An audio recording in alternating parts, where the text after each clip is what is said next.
આંબાની કેરીઓ જોઈ હેતલને બધા પાણી આવી ગયું છે.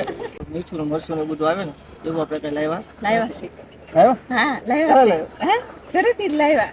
જય માતાજી, સ્વાગત છે તમારું ફરી વખત અમારા નવા વિડીયોમાં. અત્યાર લગી અમે ઘરમાં વિડીયો બનાવતા હતા, તો આજે અમે વિચાર કર્યો કે ઘરની બહાર જઈએ અને કંઈક નવી રીતે કંઈક નવું જોઈએ અને નવું તમને બતાવીએ. તો પ્રથમભાઈ ગયા છે ગામમાં રમવા, પહેલાં એને લેવા જવાના છે. પ્રથમભાઈ જો એના મિત્રો સાથે અહીંયા મોજ કરે છે. પ્રથમભાઈને તો એના ભાઈ પાસે લઈ લીધા. હું પ્રથમભાઈ હેતલ કાંઈને ગાઈ છીએ. હાલો ચા પીવા. અત્યારે નહીં, પછી આવશું. મહેમાન છે, ચા પીવા હાલો, પછી આવશું. રસ્તામાં બેનપણી મળી ગઈ તો એને મળી લઉં. ફાઇનલી અમે ગામની બાજુમાં એક મારા મામાની વાડી છે ત્યાં પહોંચી ગયા છીએ.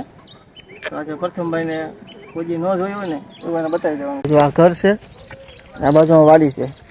તો બાજુમાં જો કોબીના છોડ છે બધા, અને કોબી પાકવાની તૈયારી છે. આ બેન જો કંઈક કામ કરે છે.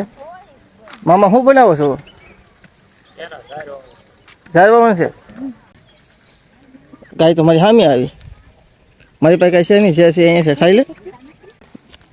પાછા આવે તો ખાતી નથી. શું પરાણા ખવડાવતી? પરાણા નહીં ખવડાવતી. એને ખબર પડે છે. એને મગજ છે ઉપર, જો એને મગજ આવે. હિંગડા પાસે છે ને મગજ હોય. પ્રથમભાઈ મજા આવશે કે? હે? તો આ છે જતીનભાઈ ને, એ અત્યારે રોલ ભજવે છે કેમેરામેનનો. આપણી વાડી છે પોતાની. કેરી બધી ખાઈ વાંચી નહીં ને? અરે કોઈ વાંધો નહીં. એમાં હું તો પ્રથમભાઈ ગમે એને કેરીને વાડી હોય ને તો પૂછ્યા વગર કોઈને કેરી અડવાની નહીં. બરોબર? પૂછી લ્યો એટલે કોઈ ના ન પડે. કેમ કે આપણે ખાવાની હોય એક કેરી ને પાડી નાખી 10 કેરી તો નુકસાન થાય. એટલે કેરી ખાવી એટલે જ પાડવાની. સમજાઈ ગયું? આમ ઉભા ઉભા આવી ગઈ, ઉભા ઉભા આમ ઉભા ઉભા આમ એવી કેરી છે. મોઢામાં પાણી આવ્યું, આવી ગયું ને. પ્રથમ ને કેરી આમ ખાવાની. જાઓ સમજી ને? હે પાણી આવ્યું મોઢામાં? કેમ આવ્યું પાણી? આ કેરી એવી છે ને કે પ્રથમે હાથ પૂછો કરીને માંગીએ કે તમે આવી કોઈ આંબાઈ ગયા છો ને આવી મોજ લીધી છે કે ઉભા ઉભા કેરી આંબી ને આપણે ખાઈ શકીએ. પ્રથમભાઈ એમ તો અંબાઈ ત્યારથી છે. આ જેનું છે ને એ લોકો તો ઘર બાજુમાં છે અને વાડી બાજુમાં છે. જ્યારે બકાલું ખાવાનું મન થાય ને એટલે સાંજે અને સવારે એ લોકો પરફેક્ટ હાથેથી તોડી નાખે ને એવું પણ બકાલું કર્યું છે.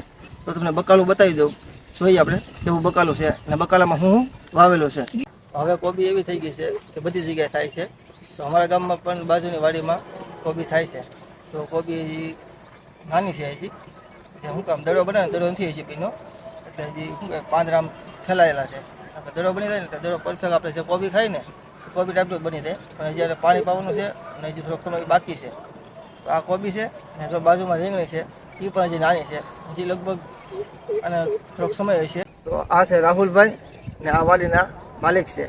તો આપણે રાહુલભાઈને પૂછીએ કે આ રીંગણીમાં અને કોબી પાકવામાં કેટલો સમય લાગશે. તો ભાઈમાં કેટલો સમય લાગશે અંદાજે? ચોમાસામાં પરફેક્ટ ઉતરતા થઈ જાય એમ. ટૂંકમાં હજી 2-3 મહિના વ્યા થાય.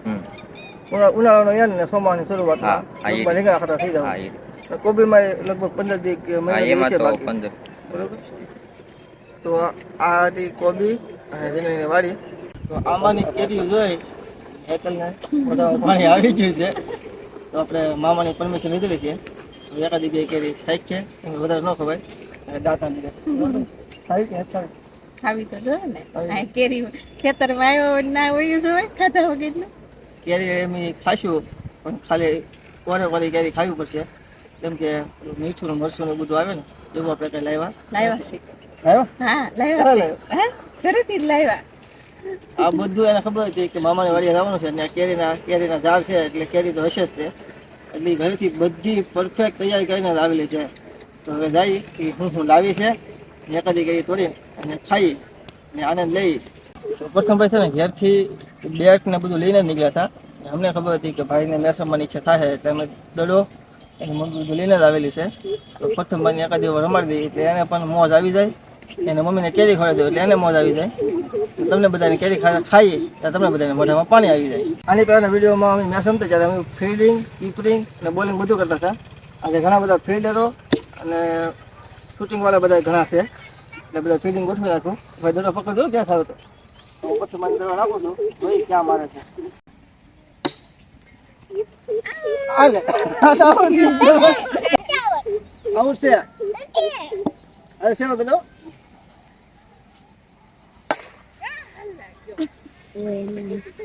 લઈ જાઓ ભાઈ સક્કો લઈ જાઓ હવે બેસન હોમ માં આવ્યો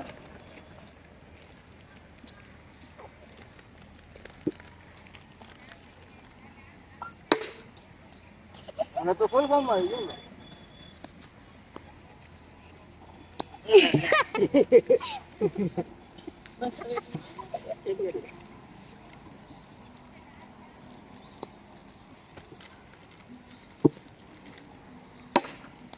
Oh, apa apa?